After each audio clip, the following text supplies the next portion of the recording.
암이 두 군데에서 발견됐다고 하면 대부분의 환자분들은 바로 전이라고 생각하십니다. 근데 항상 전이는 아닙니다.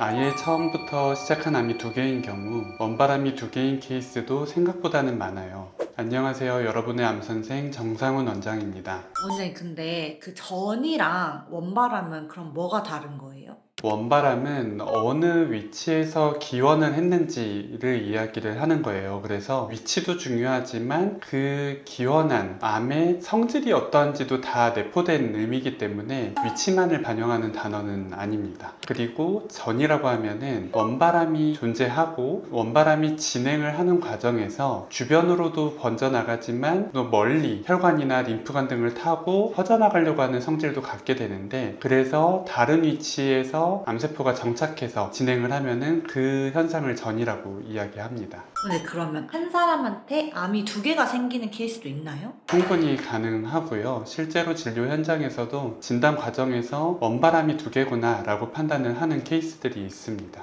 근데 암이 두 개가 있다는 게 제가 듣기로는 드문 케이스이신 것 같은데 흔한 케이스인가요? 확률로 보면 두 가지가 동시에 있을 가능성이 당연히 흔하지는 않지만, 또 반대로 생각하면 주변에서 거의 찾아볼 수 없다 하는 정도의 극히 드문 확률은 또 아닙니다. 동시에 두 개가 발견되거나 연이어서 확인이 돼서 치료를 연달아서 해야 되는 케이스들도 있고, 한 가지 암을 진단받고 충분히 치료를 했는데 추후에 다른 암으로 또 진단이 되는 그런 분들도 동시에 원바람이 두 개는 아니지만 각각의 암 환자라고 봐야 되기는 하는 거죠. 근데 그러면 한 사람한테 암이 두 개가 있다고 하면 이 치료 순서가 되게 복잡할 것 같은데 이 순서는 어떻게 정해지게 돼요? 원바람이 두 개인 경우도 있고 심지어는 세 개로 발견이 되는 경우도 있는데, 그럴 때는 언제나 가장 안 좋은 순서로 치료를 결정한다고 생각하시면 됩니다. 초기의 경우에는 진행 속도가 빠르지 않은 경우도 많고 당장의 위험한 상황이 아니기 때문에 진행 정도가 가장 높은, 흔히 말하는 기수가 높은 암을 먼저 치료를 한다고 생각을 하시면 됩니다. 실제로 제가 봤던 환자분 중에 원바람이 3개인 분이 있었습니다. 진단 과정에서 동시에 세 가지가 관찰이 됐던 경우인데, 식도암은 3기, 폐암은 1기, 위암도 1기인 분이 있었습니다. 이분은 가장 안 좋은 식도암을 기준으로 치료를 계획하고 진행을 하였고, 식도암에 대해서 선항암 방사선 치료를 시행을 하고 약간의 경과를 두고 그 다음에 수술을 시행을 하였습니다. 그래서 식도암을 먼저 해결을 해놓고 그 다음에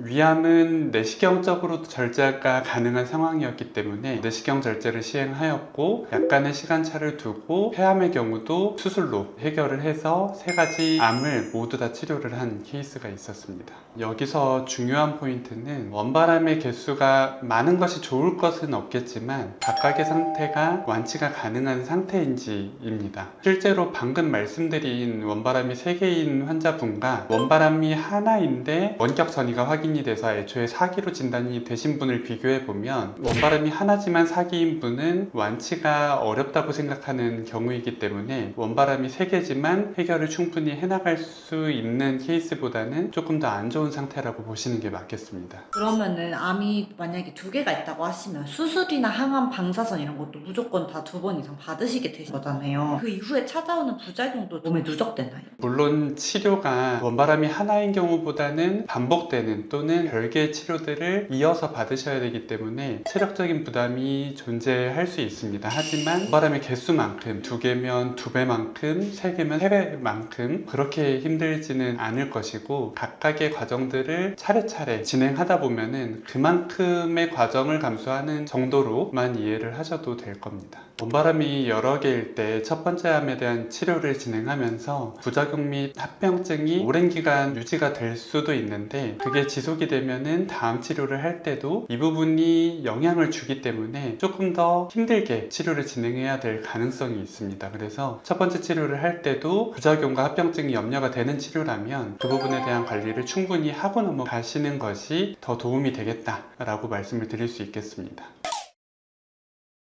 오늘은 원바람이 2개인 경우에 대해서 이야기를 해보았습니다. 중요한 것은 원바람의 개수라기보다는 현재 암에 대한 상태가 정확히 어떠한지를 파악하는 것이고, 그 정확한 파악에 맞춰서 치료 계획을 확실히 세우는 것이라고 말씀드릴 수 있겠습니다. 원바람이 여러 개여도 원바람이 하나인 경우보다 예후가 더 좋은 경우들도 분명히 많고, 병원에서 계획을 세우는 검사를 잘 따라가시고 정확한 진단에 대한 설명을 듣고 그에 대한 치료를 정확히 이해하시면서 남은 과정들을 또 잘 따라가시는 것이 가장 핵심이라고 보시면 되겠습니다. 지금까지 여러분의 암선생 정상훈 원장이었습니다. 감사합니다.